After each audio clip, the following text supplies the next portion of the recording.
a ici une carte du canton de Bourg, mais en fait l'appellation couvre l'ensemble du canton, hein, c'est la seule appellation bordelaise sur un seul et même canton administratif, donc avec ses 15 communes, et on a plus de 4000 hectares de production en Côte de Bourg-Rouge, et pratiquement près de 90% de la surface agricole utilisable est plantée en vigne, donc vraiment le canton est peigné de vignes. On a à la fois ces vallons, ces coteaux, à la fois cet estuaire qui est tout près, ou cette Dordogne qui nous amène vraiment un climat tout à fait particulier.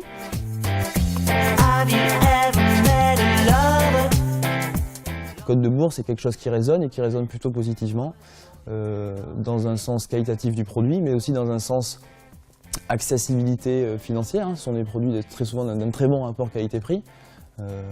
Entre 4 et 10 euros, on trouve des très bons vins. L'union fait la force, hein. On est plusieurs jeunes agriculteurs dans le canton de Bourg et on est tous sur la même dynamique, quoi. On a tous le même esprit, notre envie bien sûr c'est de réussir, de mettre notre appellation en avant, parce que on a la chance d'avoir une petite appellation, mais là où il y a des viticulteurs qui se battent et qui travaillent pour notre appellation. C'est d'autant plus vrai, je pense, dans nos générations qui arrivent. L'intérêt de notre métier et le côté passionnant de notre métier, c'est vers la qualité. Chaque année, c'est une nouvelle aventure. Et de se dire, allez, cette année, on va essayer de sortir le meilleur raisin qu'on n'a jamais sorti dans l'histoire, c'est ça le challenge chaque année.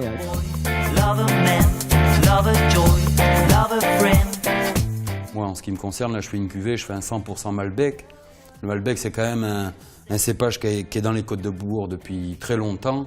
Et vous voyez, peut-être que nos aînés, ils savaient peut-être moins le gérer que nous, ils n'arrivaient pas à l'amener à une bonne maturité. Tandis que nous, maintenant, on a des techniques on a peut-être plus de connaissances sur le cépage en lui-même. On a peut-être plus la patience, et puis on est capable de faire tomber du raisin pour que les raisins qui restent soient de meilleure qualité. Voilà peut-être la différence entre maintenant et avant, quoi.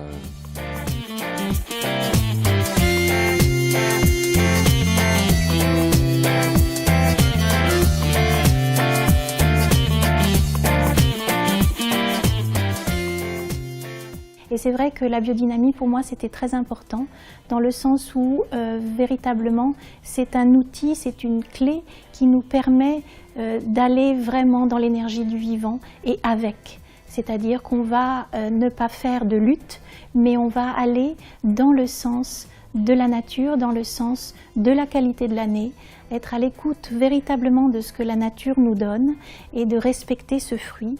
Je vois ici, sur les 49 hectares, on a 73 parcelles qui sont différentes parce que c'est pas le même cépage, c'est pas le même âge de la vigne, en haut du coteau, en bas du coteau. Bon, tout ça fait que finalement on a 73 qualités de raisins différentes et on prépare nos parcelles comme des chevaux de course, quoi, finalement. On en est maintenant presque là, à mettre la feuille en place, le truc, l'alimentation, sol, est-ce que c'est bien équilibré, les analyses spéciolaires, les analyses de sol.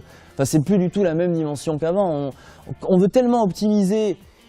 Et surtout, on est très conscient que la qualité d'un vin se fait par la qualité des raisins. Toute l'année, jusqu'au moment des vendanges, on est aux petits soins et on prépare nos parcelles, oui, comme des chevaux de course ou des Formule 1, quoi. Fierté de nos terres, de fierté de nos origines et surtout de la conviction de nos produits et de la qualité de nos produits.